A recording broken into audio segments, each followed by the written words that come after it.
வணக்கம் தோழர்களே. கேடில் விழிச்செல்வம் கல்வி ஒருவருக்கு மாடல்ல மற்றையவை.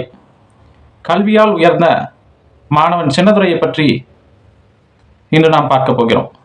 யார் இந்த சின்னதுரை? எதற்காக இவர் இவ்வளவு பிரபலமானார்? திருநெல்வேலி மாவட்டம் நாங்குநேரியைச் சேர்ந்த மாணவன் சின்னதுரை கடந்த ஆண்டு ஆகஸ்ட் மாதம் தன் உடன் பயிலும் மாணவர்களாலேயே சாதிய வன்கொடுமைக்கு உள்ளாக்கப்பட்டு தன்னை விட அதிக மதிப்பெண் பட்டியலினத்தை சார்ந்த மாணவன் எடுக்கிறான் என்ற வன்மையான சாதிய போக்கு கொண்ட மாணவர்களால் வீடு புகுந்து வெட்டப்பட்டு மருத்துவமனையில் அனுமதிக்கப்பட்டு சாதிய வன்கொடுமை நிகழ்த்தப்பட்ட ஒரு மாணவன் தான் இந்த சின்னதுரை. கடந்த ஆண்டு 11ஆம் வகுப்பு பயின்று வந்த நிலையில் மாணவன் சின்னதுரை நன்றாக படிக்கும் மாணவன்.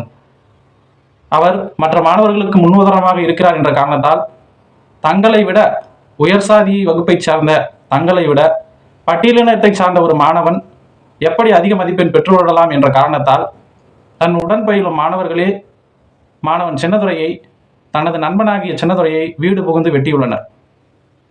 இதனிடையே பலத்த காயமடைந்த சின்னதுரை அரசு மருத்துவமனையில் அனுமதிக்கப்பட்டு சிகிச்சை பெற்று வந்த நிலையில் தனது 11ஆம் வகுப்பு பொதுத் தேர்வை நேரடியாக எதிர்கொள்ள முடியாமல் காலொடி வாயினாக எதிர்கொண்டிருந்தார்.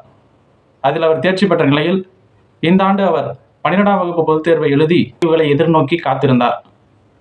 இந்த ஆண்டு தேர்வு முடிவுகள் நேற்று வெளியான நிலையில் மாணவன் சின்னதுரை 600 மதிப்பெண்களுக்கு 459 மதிப்பெண்களை பெற்று தேர்ச்சி பெற்றுள்ளார்.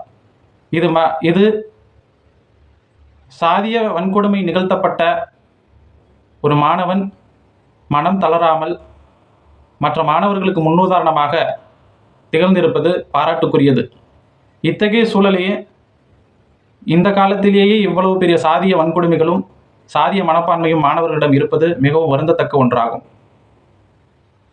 இதே போன்ற ஒரு சூழ்நிலையை டாக்டர் அம்பேத்கர் அவர்களும் எதிர்கொண்டிருக்கிறார் என்பது அனைவருக்கும் தெரிந்தது.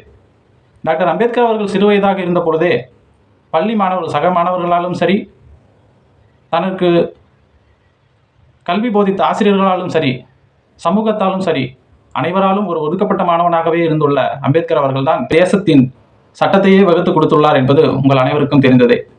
எந்த இடத்தில் வெட்டப்படுகிறோமோ அதே இடத்தில் தான் துளிர விட வேண்டும். எந்த இடத்தில் ஒடுக்கப்படுகிறோமோ அதே இடத்தில் தான் வீரியமாக வளர வேண்டும். உளவியல் ரீதியான பாதிப்புகள் எல்லாம் கடந்து 600 மதிப்பெண்களுக்கு 469 மதிப்பெண்களை பெற்று தேர்ச்சி பெற்றுள்ள மாணவன் சின்னதுரை அவர்களுக்கு நம்மளுடைய பாராட்டுகள், வாழ்த்துக்கள்.